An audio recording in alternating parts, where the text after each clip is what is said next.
All right, Physics 3030, the Universe, Lecture 3. This is the second lecture about astronomy. And we are going to continue our discussion of how we measure the distance to different stars out there and different objects. And we'll be talking about the inverse squared law, which covers a lot of different laws in physics. And we'll use that in conjunction with something called luminosity distance to measure how far away these things we call standard candles are. And standard candles are just special stars, special types of stars that we know the properties of that allow us to measure how far away they are. And then we'll get to electromagnetic spectra as we keep moving along here. So let's close that ink layer and move to a clear page. Let's see what we get here. So we're going to start talking about inverse square laws. Okay. We talked a little bit in the last lecture about when something is inverse, you get the properties that you get as something goes up, something else goes down. And for these laws, there's an easier way, I think, to think about it, at least to start with. And these all have to do with something that either has a spherical source. And this also works for something that is a point source, but this is just a point source is really just a physics toy about the way we think about things, just starting in a tiny little point. But really, most stars out there can be thought of as spherical sources, okay? And there are other things besides sources of light, like stars, but let me just start drawing a picture here. I think this will make it a little bit easier. So I have some ball that's a source for something. And in our case, we're really going to be thinking about light. Okay, so let's think about light emanating from this thing sort of in all directions, right? As a sphere of light coming out of it. Okay. Well, as that light expands and comes away, it actually gets some part of it spread. So not some part of it. It all spreads out as it goes, right? So at any given instant, say there's some type of explosion or something like that, okay, then it's described by this big sphere, okay? And this could be the wavefront of a sound wave that started at a point. This could be a supernova explosion, or it could just be the normal light that's coming off of something. It doesn't have to be some specific event. But as it comes, it spreads out. And the area of this thing is the surface area of a sphere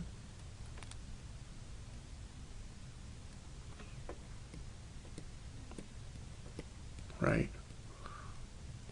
Which is, so the surface area of a sphere is 4 pi times r squared. Okay, where r, right, is the distance from the thing in the center, whatever it is, to the outside of that sphere. So you notice that we got the right units here, right?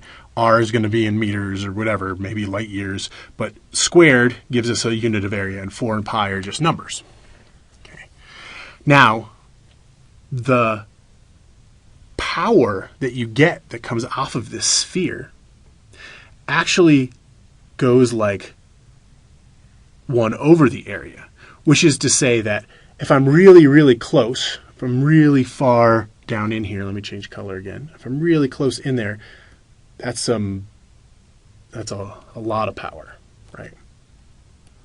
A lot of power. It's like being at the surface of the sun, right? Imagine this is the sun, and you're at the surface of it. Well, you don't want to be at the surface of it. But as you come out, as you move out here, the same power is spread out over a bigger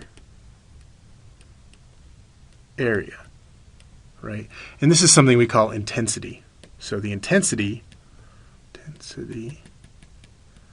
equals the power divided by the area of what we get, okay?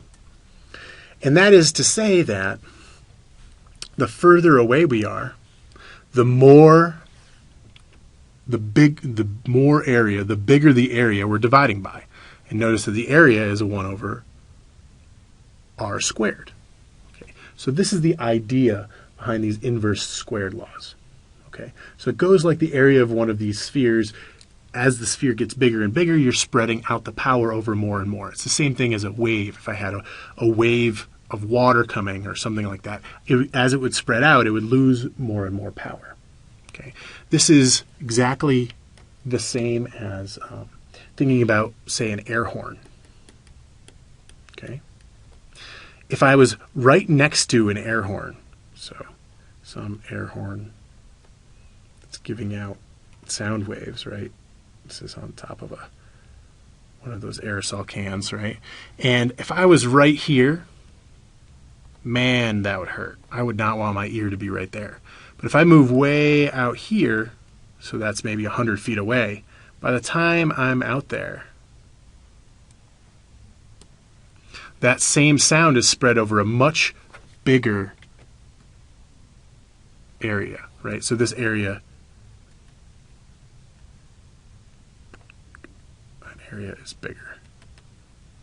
Okay, and so this is the same idea. And in fact, if I move double the distance,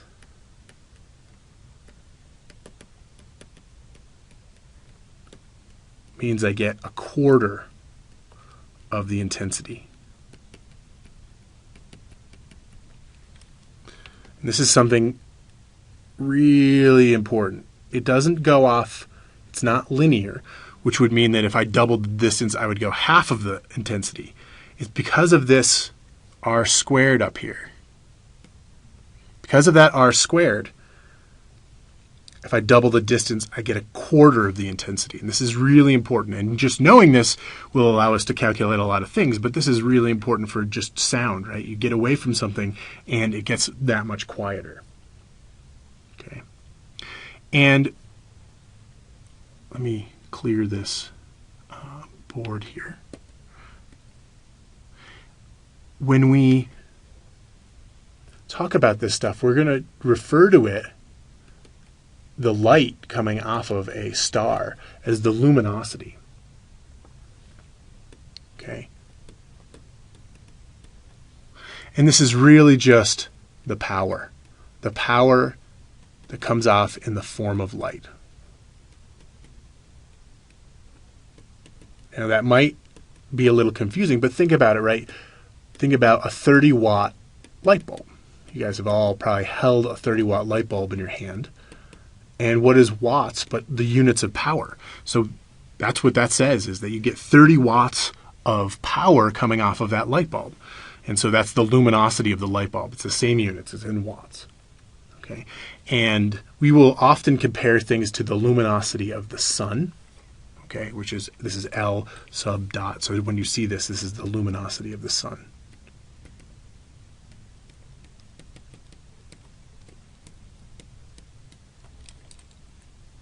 And just to be able to compare, the luminosity of the sun is 3.8 times 10 to the 26 watts, which is roughly about 10 to the 26th light bulbs, which is a lot of light bulbs, which is good because that's what we need the sun for. The sun is the engine of the entire Earth. So it's good that it's putting off that much energy for us. But thankfully, that's spread over a huge area by the time it gets to the sun.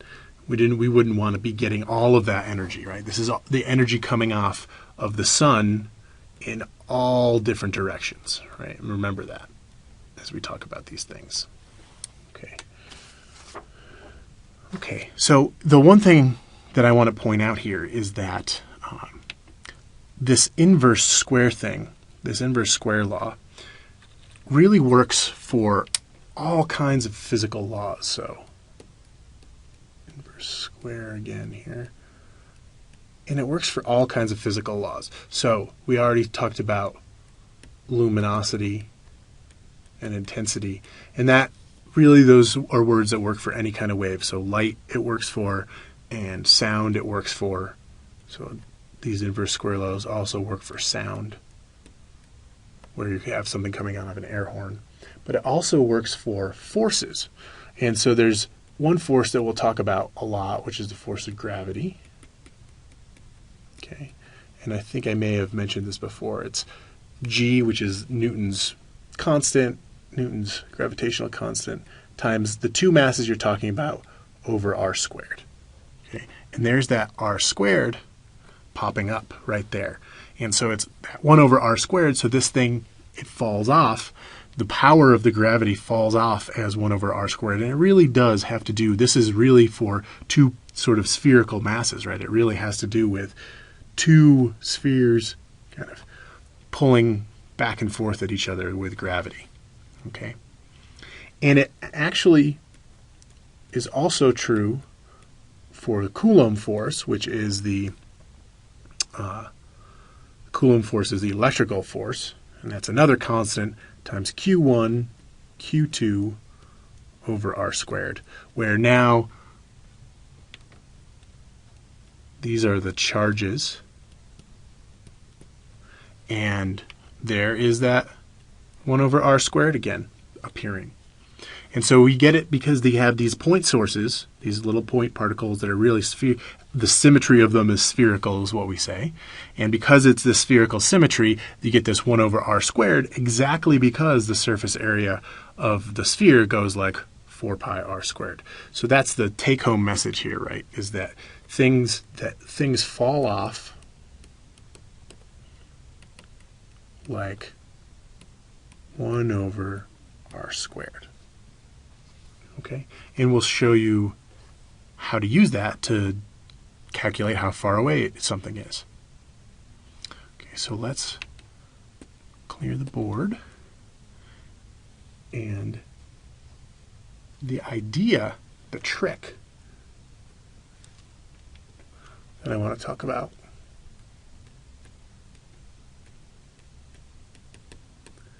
in using these things is that we can measure the relative luminosity of a star really easily. So there's something called relative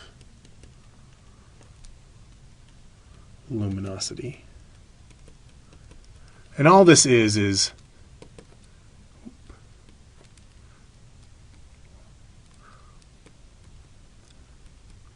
the power we measure. Right? And so what we can do is do something like count the photons from a star. Remember this now, this is going back to the particle-like light. Count the photons from a star that hit a photographic plate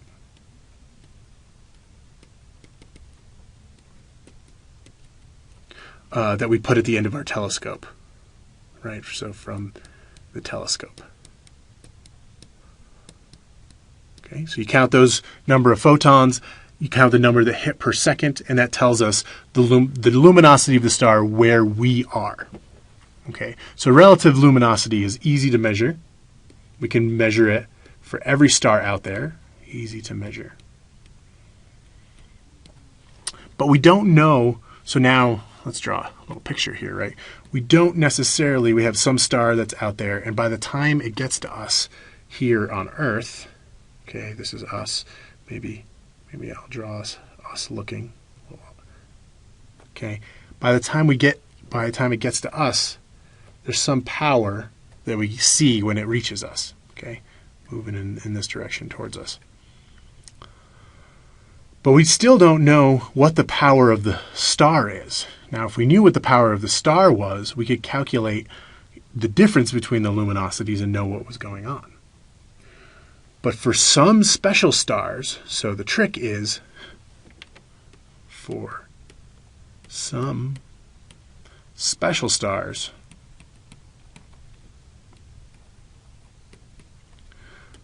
we know something about the luminosity. We know the luminosity, the actual intrinsic luminosity, the intrinsic. something about what the luminosity is exactly at the surface of the star. Now, this is not something that we know the luminosity of our sun because it's so close and we can measure it and we know what kind of star it is and yada, yada, yada. But it's not something you know exactly. But it happens to be that there are some stars out there that you do know exactly what's going on with them. And so let's look at one of those guys, one of those types of stars, and it's called a Cepheid variable star. Okay, and this is a graph of, oh man, what's going on here? Let's see if I can get rid of that. Okay. So Cepheid variable stars, hopefully it doesn't appear again. And these were discovered by, well, they weren't discovered by her, but she found what's called Leavitt's power law. So Henrietta Leavitt, who was working at the Harvard College Observatory.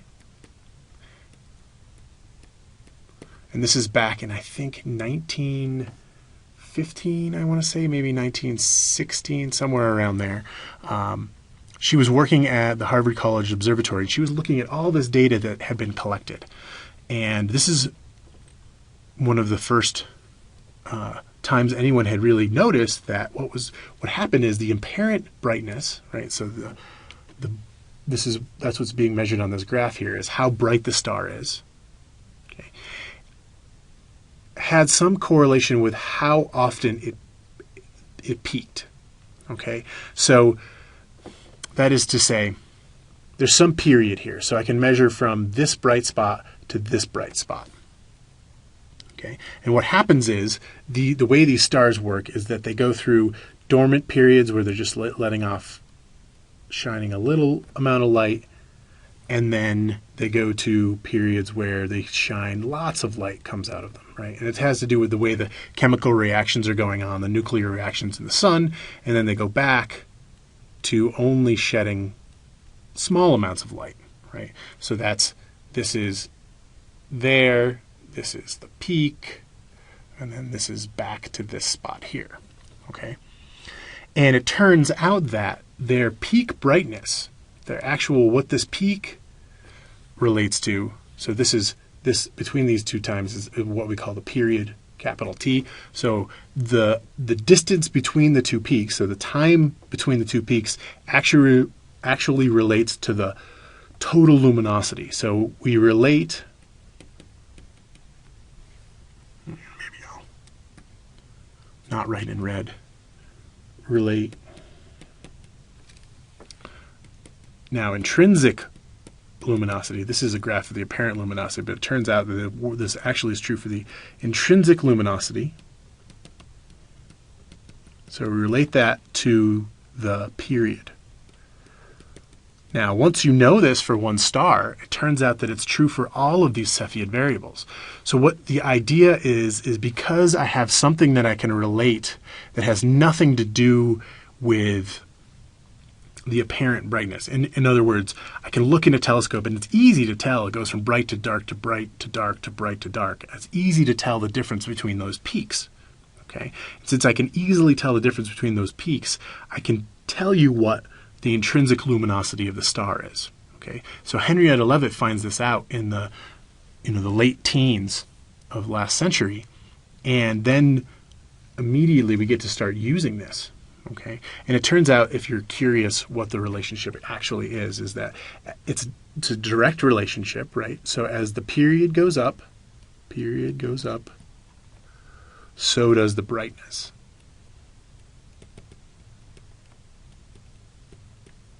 So the bigger the period, the bigger the intrinsic brightness. And then we use that to compare the luminosity that we see in the star to the luminosity of the star that we know. And since we know that it falls off, right? Remember that it falls off like 1 over r squared. We can just plug in some numbers into that 1 over r squared to tell how far away the star is. Okay, so there's one other kind of specific star that I want to talk about. And let's move to the next page here. And they are called type 1a supernovae, novae, however you want to pronounce it.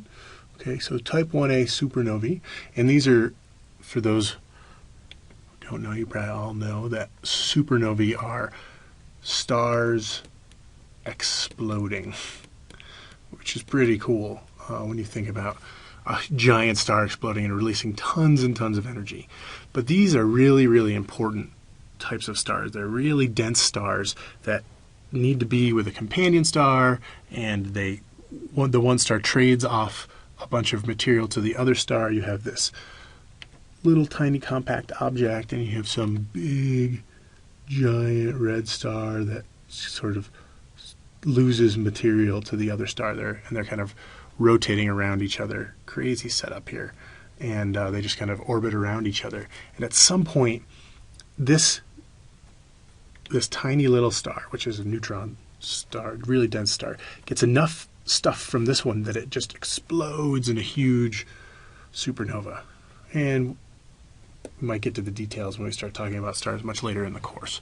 But the important thing is that if you looked at a graph of one of these supernova, and you looked at the flux, which is what we measure, that's actually what we call the number of photons, right? So this is sort of number of photons per meter squared that we can measure. So this is what we actually measure on a photoplate, which I can actually write as watts per meter squared.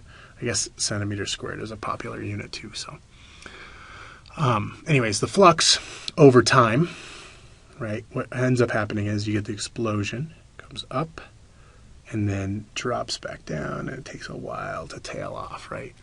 But, so this is the flux that we measure, but if I were to write this as just instead of a graph of luminosity, now this flux, so remember, flux is really what we're writing in those equations, is the total luminosity that you get from the star, right, where it would, so this is the luminosity at the surface, sort of, so this is the power at surface.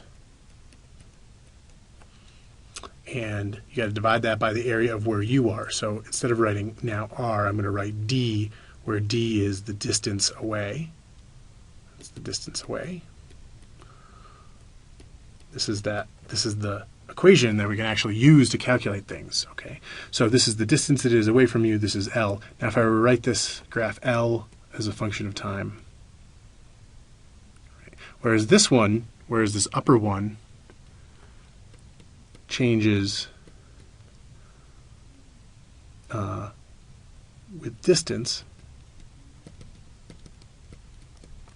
The amazing thing about these supernovae is that this peak is always the same luminosity.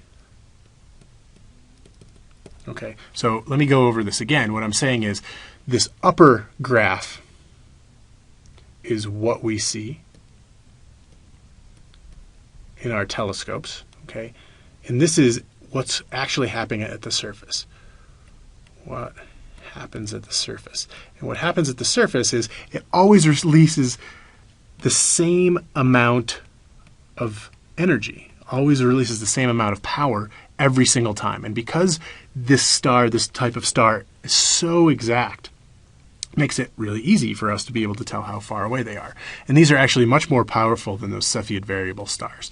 And we'll talk about these much later when we start talking about dark energy near the end of the course. But I wanted to introduce it here because it's the same type of thing and the same type of calculation that we want to do. And of course, using this equation up here, flux equals the intrinsic luminosity times 4 pi over the distance something is away. This is the equation that we'll actually be able to use to calculate stuff, to calculate actually the distance something is away, right? So we're always looking for this D. So we can, if I know the intrinsic luminosity of something, and I tell you its flux, then you can just solve for D. And if we do all that, we're going to have 4. Oh, let me do this in a different color here. Solving for D, it's going to be 4 pi times f. And trying to do it in my head here, so let's see. Put the D up there, upstairs, L downstairs. Okay, so the intrinsic luminosity over 4 pi f is equal to the whole thing square rooted, right? So there's your calculation. If someone tells you the flux and the intrinsic luminosity of something, you should be able to tell me how far away it is. And you'll definitely have a problem like that on your homework. And maybe on the quiz as well. Okay. The last thing that we're going to talk about is the electromagnetic spectrum. And I'm just going to show you a couple of pictures here that sort of sum up what's going on. This is a picture of the electromagnetic spectrum. What we know about light, okay, is that for any type of wave whatsoever, so this is all waves, I'll write this first one here, all waves obey this equation, that is the velocity of the wave is equal to the wavelength of the wave times the frequency of the wave. Okay, where this is, you have some wave going along here, right? And the wavelength is the distance between two peaks or the distance between two troughs. That's the wavelength. We use often the Greek letter lambda. That's the wavelength. Okay, and the frequency is how often these peaks pass by you in time, right? And so if something is passing by you faster and faster, then you have something that has more and more humps to it, right? And you see that there's actually a relationship between the frequency and the wavelength. The wavelength gets smaller when the frequency gets bigger, and frequency, again, is the faster something happens. Now, for light, it's the same equation as up here, right? But since we know we have a special velocity called c, that equals lambda times f. So the frequency, the symbol for frequency is f. Okay. So this relationship is a great one. We know that c is a constant. At least out in outer space, it's always a constant, right? It can be slower when it has to move through glass or something like that, but we won't talk about that here too much. So these two guys, frequency and wavelength, are in an inverse relationship, right? C is a constant, so if lambda goes up, frequency has to go down. And if lambda goes down, frequency has to go up. Okay? And this is a very important relationship for you to remember, and will definitely probably make you manipulate this equation a little bit just to try and figure out what some wavelengths are and things like that. Okay? And so here we see this relationship up in the up in this picture up here. Okay, see, we see on this side we have high frequency waves and they have short wavelength, right? So high frequency is a big number, short wavelength is a small number. On the other side you have low frequency, which is a low number, and long wavelength, which means bigger, right? So let's do this again. Low frequency, so as the frequency goes down, the wavelength goes up. And on this side, as the frequency goes up, the wavelength goes down. That's what they're saying here, right? Okay. And, these pictures, the important take-home point, right, is that this visible spectrum is only a tiny, tiny, tiny bit of the spectrum that we can see. Now, we can keep measuring in this direction and into this direction as well, right?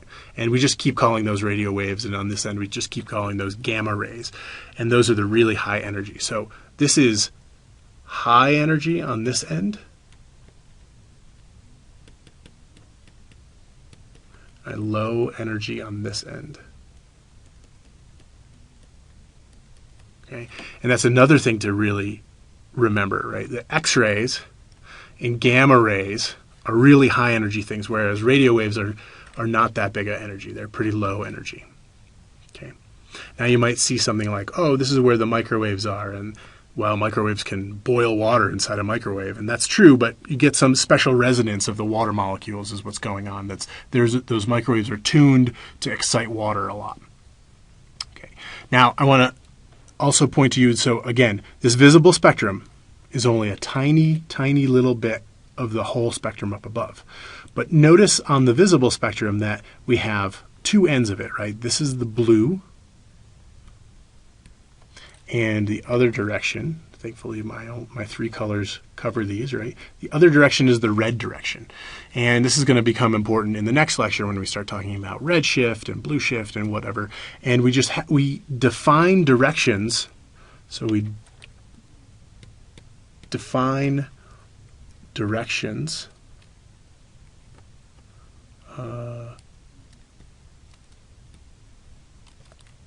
on the spectrum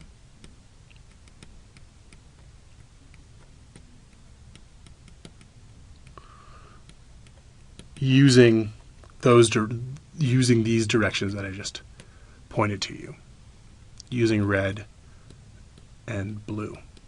Okay, so if I move to the right, so this is sort of and let me tell you that if you just look up a random picture of the electromagnetic spectrum, it might totally just be flipped. Okay, so I would say that blue equals towards high frequency and energy, and red is towards low frequency and low energy. Okay? Whichever direction it's going.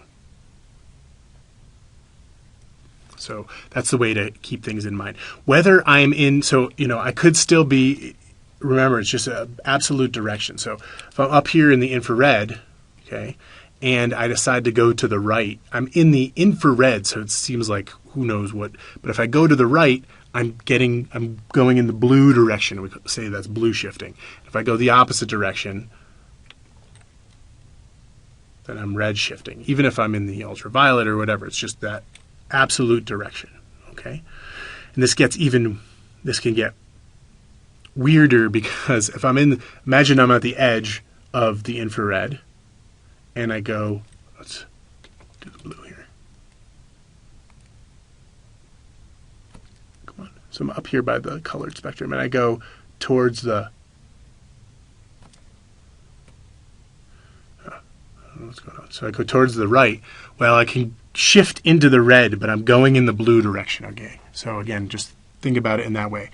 Towards high frequency and energy is the blue direction. Towards low frequency and low energy is the red direction. Okay, and there's lots of different representations of this out there, of the spectrum that you can look at and trying to understand what falls into what. Okay, and I recommend taking a look at a couple of them. One that I really like is the one that is on one of my favorite comics, which is XKCD. There's some pretty funny stuff in here, right? So this tells you where all kinds of things are, like slinky waves and the wave, like that happens at a stadium. And here's the main Death Star laser. What else are here? Mail order X-ray glasses, just pretty funny stuff. It is accurate, I would say, absolutely accurate below the blue line, and above the blue line I can't really speak for it. And there's even some pictures of Spectra and things like that. So anyways, take a look at this. There's some funny stuff on here, but we'll move to the next slide here, which is to talk about something called stellar spectra. Okay, and for reasons that I'm about to get into, well, reasons that I'm not going to talk too much about, we often see spectra from molecular processes that are going on.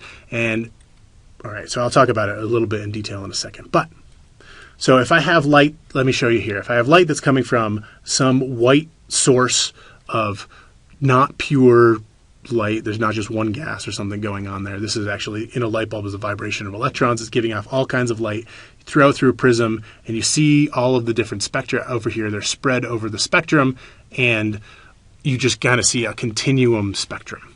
Okay. Now, in the second case, if I have some special hot gas, and, well, the stars are made out of special hot gases. They're hydrogen and helium, right? And if they're hot, what's happening actually is that the electrons are jumping around in the orbitals, if you remember this from some high school chemistry class that you had or something like that. And when they drop down in very specific, at very, very specific energies. And those energies come out when we look at the line. So what happens is the light comes through here, and when we spread it out, all we see are these specific emission lines, right, at different places. I just painted over an orange one, and on the other end over here, there's a blue one. And those lines relate to, and I'm not sure which one's which, but they relate to specific electron energy jumps in specific atoms. Okay, so they don't really overlap very much. I could tell you exactly, if I knew the number of that line, I could tell you exactly what atom that was. And this is amazing because it doesn't matter how far that light has traveled to get to me here on Earth, I can tell you exactly what that is. Oh, that's the hydrogen 1 line. That's the line of hydrogen that comes from the electron dropping from this state to this state. And I know exactly what's going on there. And I'll probably post an extra video, I'm not going to take the time here, that explains sort of how these electron jumps happen. Okay, and you can take a look at it there. Now, this is the emission line spectrum because you have these jumps happening because what you're doing is you're heating up a gas, you're exciting the electrons, and this happens. Now, what happens in the other case is that if I shine some light through a cold gas, that gas gets excited by that light, but it only gets excited in those very specific places. So what happens is that the gas absorbs the light as it comes through because it really likes those excitations, and then you see these gaps in exactly the same spots that you would see the emission spectra. And again, I see these lines in really specific places. There are numbers associated with them, and because of those numbers, I can tell you exactly what kind of atoms they are, and I know exactly where they're supposed to fall. And so we're going to use these spectra a lot to tell us all kinds of stuff about the universe, because it's an amazing thing that we see, and this has everything to do with quantum mechanics. Okay, so we're already starting to butt up against quantum mechanics, and quantum mechanics tells us about how these electrons jump from state to state. The math can get really complicated, but the idea is really simple, and so I'll try and find a posting that talks a little bit about that as we go along here. Okay, and so I think I'm going to end the lecture there, and next week we'll start talking about redshifts and blue shifts and the Doppler effect and how we can use those along with these stellar spectra to tell us all kinds of other things about the universe. Okay, so with that said, I will leave you there. Thank you very much. Remember to take a look at your homework and those auxiliary lectures.